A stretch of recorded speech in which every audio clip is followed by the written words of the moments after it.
Hey folks, thanks for watching. If you haven't subscribed to my channel yet, click that little red button below. If you'd like to be notified of my posts first, then click the little bell and it'll send you a notification as soon as I post.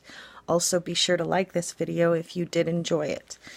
Alright, so the Bruce McArthur case, of course, just as I suspected, there was going to be some interaction that was found out between the police and Bruce McArthur in the past, that he was released without being printed. He wasn't fully kind of questioned, and whatever incident did happen, they didn't fully look into it. And this probably could have prevented other people from dying, and that's why so many people are angry and upset, and that's why now we're hearing that there's an internal investigation that's happened with the police department. And so it should be, honestly, if those people are in a position to be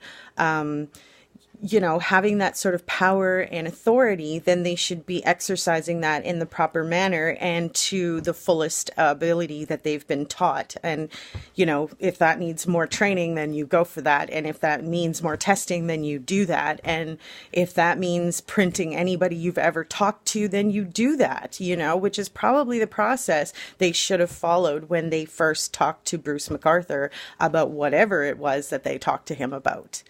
So I'm interested to see how this is going to pan out and what other information they do find out. We will keep you posted for sure. I say we, but I mean I will keep you posted for sure. And we will stay on top of this case as we follow it. So I guess I say we, meaning you and me.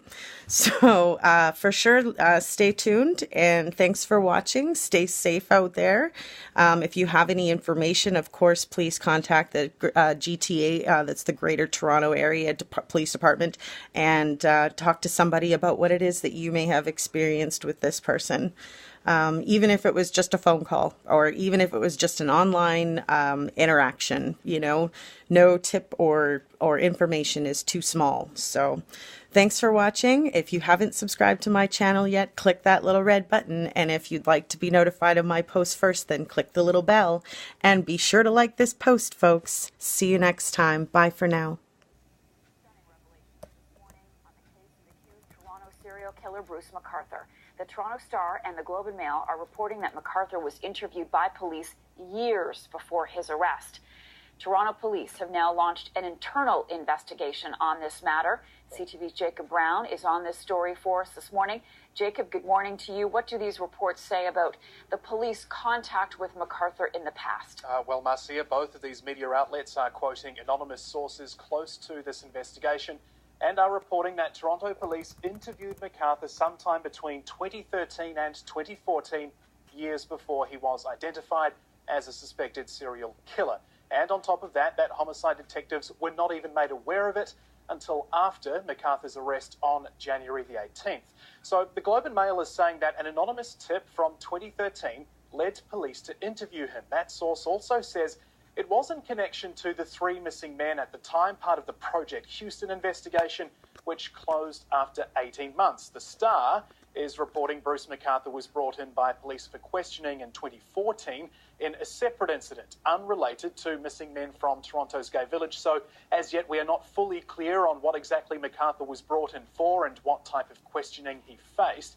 However, both of these reports confirm that the Professional Standards Unit has opened an internal investigation on this, and that McArthur was let go without charges after being questioned. Right now, McArthur faces 6 counts of first-degree murder in connection to the deaths of these 6 men.